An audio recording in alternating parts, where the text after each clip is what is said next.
Alright, Star Wars, Children of the Jedi.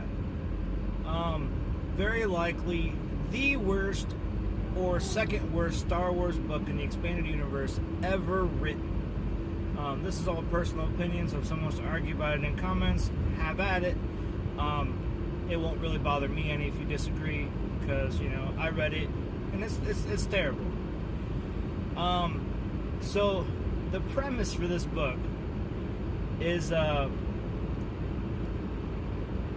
when the Jedi Purge was in full swing, apparently the Jedi had managed to hide away a bunch of the Padawans. Well, now called Padawans, but they're just called, the children. And of course, this was back when everyone thought that Jedi could actually, have kids. So a lot of these were blood relatives of Jedi who had been purged and stuff. And so the problem with tracking down Jedi children being protected by Jedi is that some of them were able to actually, see attacks coming in advance before you ever got to the planet or something. Because they could, feel the intent coming, and they go ahead and just change locations.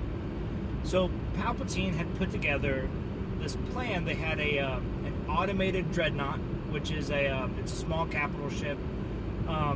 We'll get into talking about individual capital ships and stuff later, but it's a small capital ship, only carries a couple TIE fighters, a lander or two. Not a big deal, but kind of well equipped and everything. Set up one that was automated and put little cells of stormtroopers on different planets and stuff. Who had no idea, who knew that they were going to eventually go and attack Jedi, but didn't know location or when or anything like that. So the idea was that a code would eventually be sent to the ship, and it would go and round up these stormtrooper cells, pick them up, go to the location, and then they would just assault this Jedi wherever they were hiding the children. The problem is that code never came. So,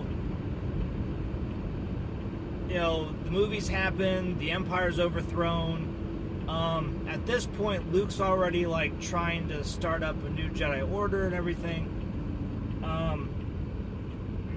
And something happens to send a code to this dreadnought that's just been hiding in deep space this whole time. And it goes around to the locations it's supposed to pick up stormtroopers and just picks up whoever's there. Now, when it does this, it gasses them and everything because they're not supposed to know they're being picked up, or that would trigger the Jedi. And so Luke ends up getting picked up by this ship, or he docks with it. So somehow he ends up on the ship. And there is just this absolute mess of sentient species from all across the Star Wars galaxy. There's Gamorreans, Jawas. There might even be some sand people. I can't quite remember there, but all these different races who have no idea why they're there or anything, just following their own instincts, and they end up forming their own factions inside the dreadnought and everything. So Luke's trying to make his way to the control center of the dreadnought. And there's a kind of a Force ghost of a Jedi who is the reason that the dreadnought never actually went on its mission in the first place, who's still there, who's trying to help guide him. And so basically the entire novel, for the most part, is him just trying to make his way through this dreadnought. And there's fights going on in mess halls between Gamorreans and some other races and stuff, because the Gamorreans have taken over that area, and he'll have to find interesting ways around, because a control panel that would operate a lift has already been stripped for wires and stuff by Jawas. And it's all this just to get to the command center of the ship, shut it down, and put everyone back where they belong. It's, I don't know, it's, before it becomes a novel, I'm sure this seems like a really fun story. But, it's a mess. just an absolute mess. There's just a bunch of random stuff going on. It doesn't really like move any actual storyline along. Overall storyline, I mean, like, it's, I don't know. It was written before there was like a whole lot of expanded universe books, so they didn't really have much to base off of or tie into. You know, like they had the Thrawn trilogy at that point and a couple other things, but it wasn't the fleshed out thing it had become by the time it was pushed aside. So I don't know, like they used what they could, and that was about it. And then, like, as usual in science fiction of a certain quality, the Jedi Force Ghost then became a love interest for Luke, and at some point in other books and comics and stuff,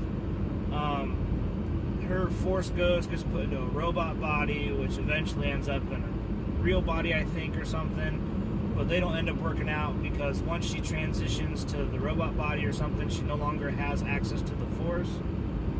So, you know, they're not working out well together for whatever. I don't know. A lot of it just seems forced and honestly not very interesting. I think it wasn't our introduction to the Dreadnought. That was the Thrawn trilogy. No, it's not very memorable. Again, I've read almost all of them 10 times or more, and this is one of the ones I only read once. And I just, it was a slog to get through, and just never wanted to pick it up again. It just wasn't that interesting. Yeah, that's it. 1 of 10. Would read again if I was told I had no choice.